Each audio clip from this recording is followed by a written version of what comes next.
지난 시간에 배운 거 안 까먹었는지 한번 확인해 볼게. 자, 이게 뭐라고? 돈이지.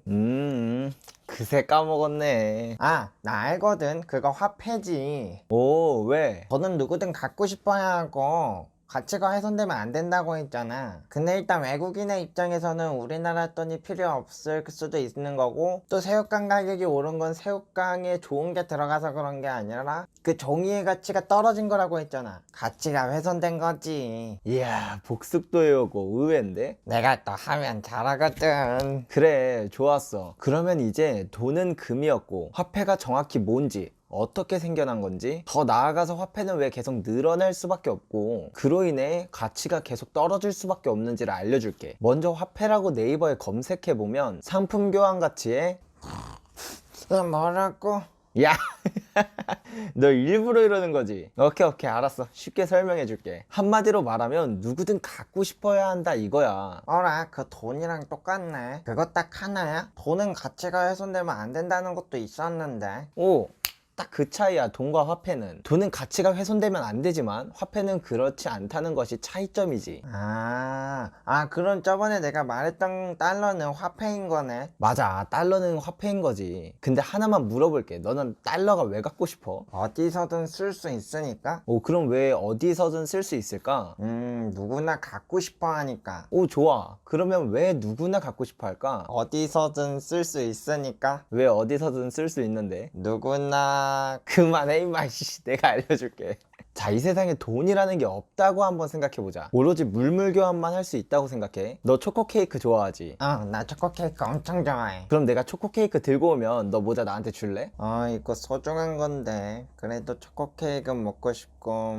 그래. 오, 좋아. 그럼 내가 만약에 초코 케이크 대신 언제든지 너네 집 앞에 있는 빵집에 가면 초코 케이크로 바꿔줄 수 있는 그런 교환권을 준다면 어때? 그것도 상관없지. 아니, 오히려 더 좋지. 지금 아니더라도 내가 언제든지 먹고 싶을 때 가서 받아올 수 있으니까. 그럼 만약에 내가 생크림 케이크 교환권을 주면? 난 생크림 케이크는 별로 안 좋아하는데.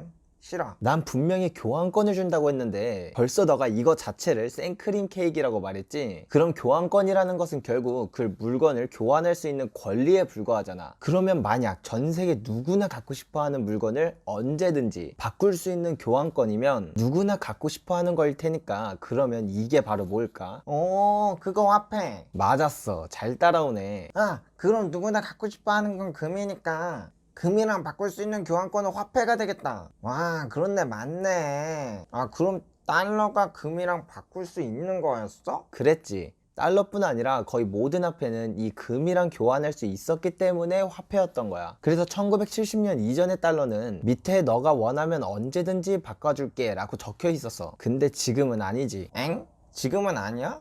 그러면 달러가 화폐는 아닌 거잖아. 근데 왜 아직도 사람들은 달러를 갖고 싶어 해? 그러면 화폐 아닌가? 원래 2차 세계대전 당시에 전 세계의 금의 3분의 2 이상을 미국이 보유하고 있었기 때문에 이 금으로 교환해 줄 수 있는 교환권인 화폐, 바로 달러가 전 세계의 기축통화로 쓰였어. 근데 미국이 이 교환권인 달러를 자신이 갖고 있는 금보다 훨씬 더 많이 만들다 보니까 미국에게 금을 맡겼던 많은 국가들이 자신의 금을 다시 돌려달라고 요구하기 시작했지. 이렇게 모든 국가들이 다 찾아와서 금을 달라고 하는데 문제는 교환권이 금보다 월등히 많았기 때문에 자신이 가진 금을 다 줘도 빚을 못 갚을 것 같았던 거야. 그래서 1970년 당시 닉슨 대통령이 달러와 금을 못 바꿔준다고 한마디로 배째라 이렇게 얘기를 했었어.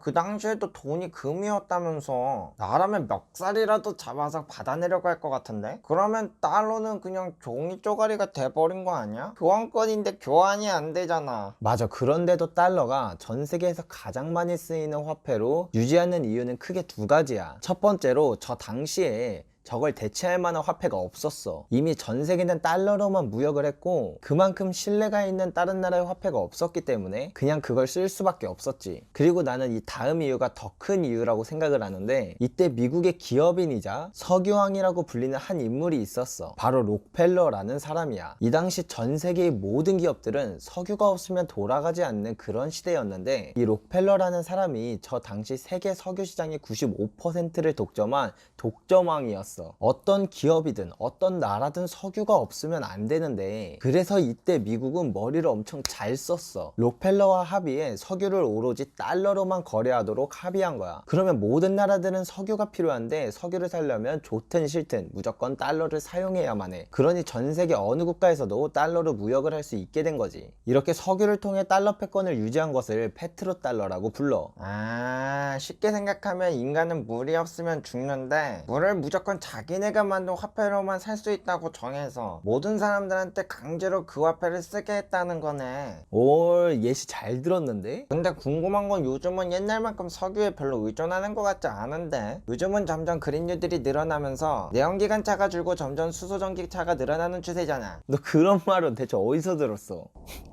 뭐 아무튼 맞아. 그래서 달러에 대한 사람들의 신뢰도가 점점 떨어지고 있어. 그것을 가장 적나라하게 알 수 있는 것이 바로 외환보유액 중 달러 비중이 어떻게 변했는지를 보면 되는데, 이 외환보유액이라는 것을 쉽게 풀어서 설명해주면, 국가가 언제 발생할지 모르는 위기의 상황을 대비해서 가장 안전하다고 생각하는 거를 저축해두는 거라고 보면 돼. 그러면 뭐 금이든 달러든 뭐 안전하다고 생각하는 걸 여러 개 사두겠지? 근데 이제 이 여러 가지 사둔 것들 중에서 최근 10년간 이 달러라는 것의 비중이 어떻게 변했는지를 한번 확인해 보자. 보이는 것처럼 계속 하락하고 있어. 그만큼 달러에 대한 신용이 많이 깨지고 있다는 거야. 그러면 달러도 종이 쪼가리가 되는 거야? 뭐 인류 역사상 종이 쪼가리가 되지 않은 화폐는 아예 없기 때문에 언젠가는 그렇게 되겠지. 왜냐면 역사상 모든 화폐는 결국 언젠가 종이 쪼가리가 될 수밖에 없는 진짜 이유가 따로 있거든. 그게 바로 우리가 살아가고 있는 이 자본주의의 핵심이야. 헐, 그게 뭔데? 다음 주까지 복습 잘해오면 그때 알려줄게.